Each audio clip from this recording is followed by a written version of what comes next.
दिल्ली की जनता दुखी है, गुस्से में है, नाराजगी में है कि एक ईमानदार मुख्यमंत्री को जिसने दिल्ली की जनता के लिए एक नहीं अनेक काम किए, उनको इस्तीफा देना पड़ा।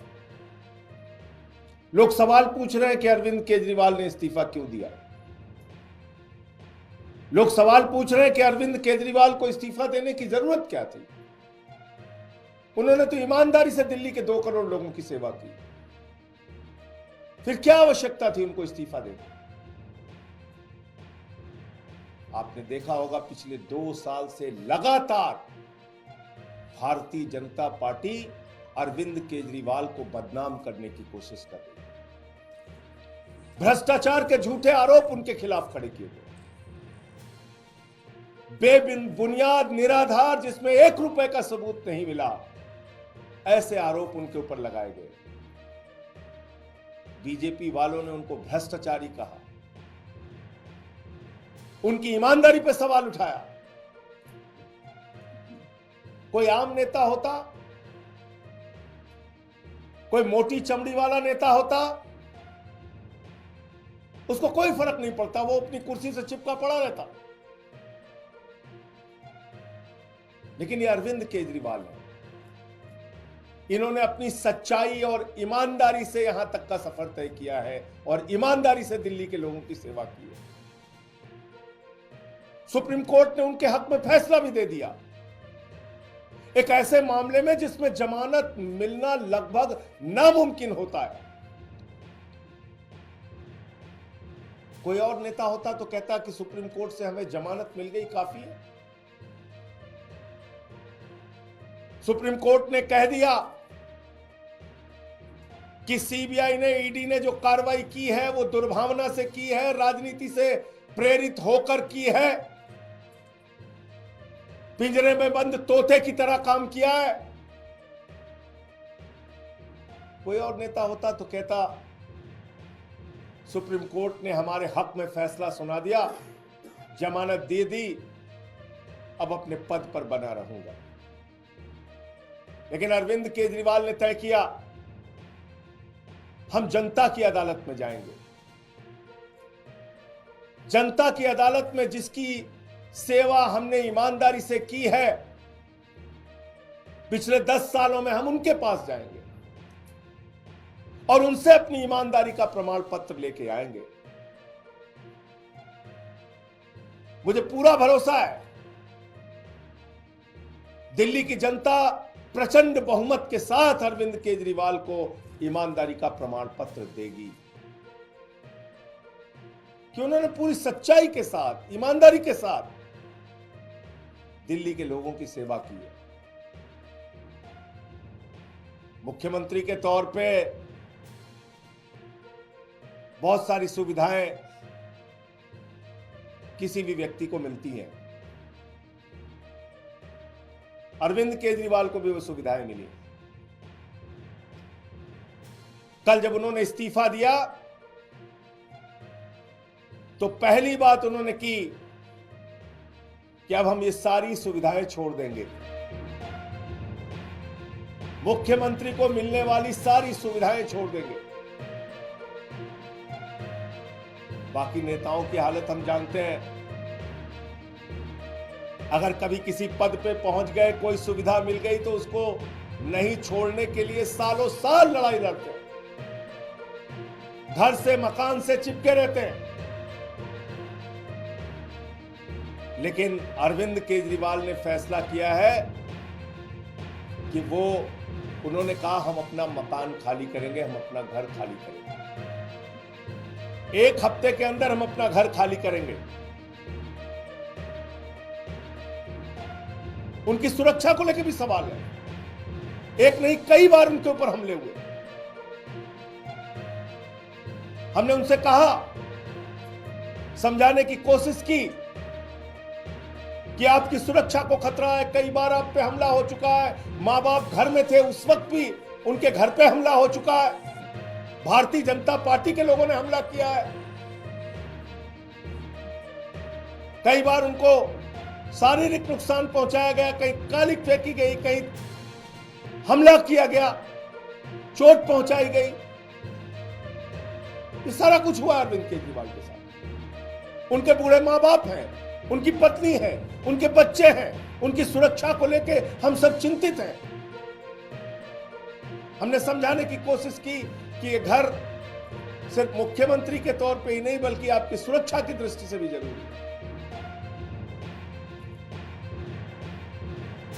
लेकिन उन्होंने तय किया कि हमारी रक्षा भगवान करेगा, ईश्वर करेगा।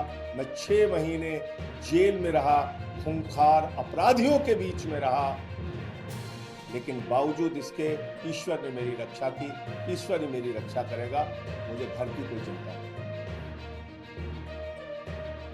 तो उन्होंने घर छोड़ने का फैसला किया। घर छोड़ के लोगों के बीच में रहेंगे, आम लोगों के बीच में रहेंगे। अभी तय नहीं है कहां रहेंगे, लेकिन आप सबके प्यार से, आशीर्वाद से कोई ना कोई ठिकाना तय होगा जहां पर वो रहेंगे। लेकिन सवाल आज अरविंद केजरीवाल मात्र का नहीं है, सवाल है दिल्ली की 2 करोड़ जनता का। अरविंद केजरीवाल के साथ तो जो बीजेपी वाले कर रहे हैं वो आप देख रहे हैं, खुली आंखों से देख रहे हैं। झूठे भ्रष्टाचार के आरोप लगाए, जेल में उनको पकड़ के डाल दिया, उनके शिक्षा मंत्री को जेल में डाल दिया, स्वास्थ्य मंत्री को जेल में डाल दिया, पूरी पार्टी को तोड़ने की कोशिश की, आम आदमी पार्टी को खत्म करने की कोशिश की, अरविंद केजरीवाल की राजनीति को खत्म करने की कोशिश की। लेकिन आपके आशीर्वाद से अरविंद केजरीवाल ने अपने हौसले से उनकी इस राजनीति को जवाब देने का काम किया। अब समय आपका है, दिल्ली के लोगों का है,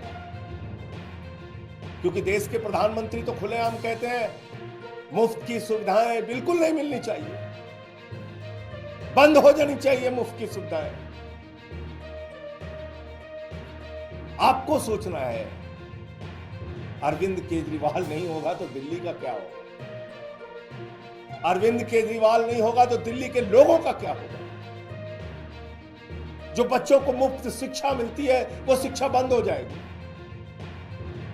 27 साल हो गए गुजरात के अंदर, एक भी स्कूल ऐसा नहीं बन पाया जिसमें प्रधानमंत्री अपनी फोटो खिंचवा सके और दिखा सके कि ये हमारा सरकारी स्कूल है। उनको टेंट का स्कूल गुजरात में, अहमदाबाद में चुनाव के दौरान बनवाना पड़ता है दिखाने के लिए। एक स्कूल नहीं बनवा पाए देश के प्रधानमंत्री 27 साल के शासन के बाद गुजरात के। पूरे देश में बताइए भारतीय जनता पार्टी शासित राज्यों में जो स्कूल अरविंद केजरीवाल ने बनवाया, ऐसा एक स्कूल किसी राज्य में बना। बच्चों के लिए मुफ्त शिक्षा की सुविधा, मोहल्ला क्लिनिक की सुविधा, जहां फ्री दवा, free test, free ultrasound, free इलाज, ये बंद हो जाएगा। ये मोहल्ला क्लिनिक बंद कर देगी बीजेपी, ये मुफ्त की दवाएं बंद कर देगी, क्योंकि वो तो दिल्ली के लोगों को अपमानित करते हैं, कहते हैं मुफ्त खो रहे हैं, मुफ्त खो रहे हैं। याद रखना, आपको गालियां देते हैं ये तो अरविंद केजरीवाल है जो लड़ लड़ के आपके लिए सुविधाएं लेके आते हैं। 9 दिन तक एलजी के घर पे धरने पर बैठ के कहते नहीं मोहल्ला क्लिनिक की फाइल पास। अरविंद केजरीवाल नहीं होंगे तो ये मोहल्ला क्लिनिक बंद होंगे। फ्री बिजली लोगों का सपना था। दिल्ली के अंदर चुनाव प्रचार में अरविंद केजरीवाल जी जाते थे, लोग हाथ पकड़ लेते थे, कहते थे हमारी झुग्गियों में हजारों का, लाखों का बिल आया है केजरीवाल साहब। वो अरविंद केजरीवाल है जिन्होंने कहा गरीब के घर में रोशनी तो होनी चाहिए, लेकिन उस रोशनी की कोई कीमत नहीं होनी चाहिए। फ्री बिजली किया। हिंदुस्तान की आजादी के बाद पहला मुख्यमंत्री जिसने फ्री में लोगों तक बिजली पहुंचाने का काम किया वो अरविंद केजरीवाल है। अगर जिस दिन अरविंद केजरीवाल नहीं होंगे, मुख्यमंत्री नहीं बनेंगे, तो ये फ्री बिजली की सुविधा भाजपा बंद कर देगी। फ्री पीने का साफ पानी, 24 घंटे फ्री बिजली, फ्री पानी, और इन सब के बावजूद मुनाफे का बजट दिल्ली को दिया। माताएं बहनें जो हमारी मजदूरी करती हैं, हमारी बच्चियां जो कॉलेज में जाती हैं, जिसका पिता रिक्शा चलाता है, ठेला लगाता है, वो सुबह उठता था तो अपनी जेब की तरफ देखता था। बेटी को स्कूल भेजना है, कॉलेज भेजना है, जेब में पैसा होगा तो बेटी कॉलेज जाएगी, वरना नहीं जा पाएगी। इस दर्द को दिल्ली के मुख्यमंत्री अरविंद केजरीवाल ने समझा। उन्होंने कहा बेटियों के लिए, माताओं बहनों के लिए, मजदूरी करने वाली हमारी माताओं के लिए बस की यात्रा फ्री होगी। केजरीवाल नहीं होंगे तो ये बस की यात्रा की फ्री सुविधा खत्म होगी। इसलिए दिल्ली के लोगों आपको तय करना है, ये सारे काम, फ्री बिजली, फ्री पानी, फ्री शिक्षा, फ्री इलाज, मोहल्ला क्लिनिक, माताओं बहनों के लिए बस की फ्री यात्रा और बुजुर्गों के लिए श्रवण कुमार बनके उनकी तीर्थ यात्रा कराने का जो संकल्प और काम पूरा किया है अरविंद केजरीवाल ने, भारतीय जनता पार्टी ये सारी की सारी सुविधाएं बंद करेगी, समाप्त करेगी, क्योंकि देश का प्रधानमंत्री और बीजेपी का सबसे बड़ा नेता नरेंद्र मोदी जी वो कहते हैं घूम घूम कर कि मुफ्त की सुविधा समाप्त होनी चाहिए, खत्म होनी चाहिए, मुफ्त की सुविधा तो मिलनी ही नहीं चाहिए। ये तो केजरीवाल है जिन्होंने कमाल करके दिखाया। सारी सुविधाएं देने के बावजूद मुनाफे का बजट दिया दिल्ली में। केजरीवाल ने एक नहीं अनेक बार कहा है